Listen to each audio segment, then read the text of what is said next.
Trophy കൊടുക്കാനായി UKC sports secretary വിപിനെ ക്ഷണിച്ചോളൂ. അതുപോലെ മെഡൽ കൊടുക്കാനായി തോമസ് മാത്യു, UKC കമ്മിറ്റി അംഗമായ തോമസ് മാത്യുവിനെ ക്ഷണിച്ചോളൂ.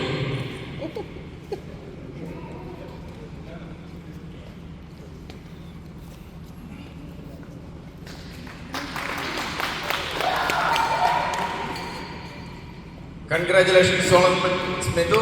Third prize Benjamin Smithu.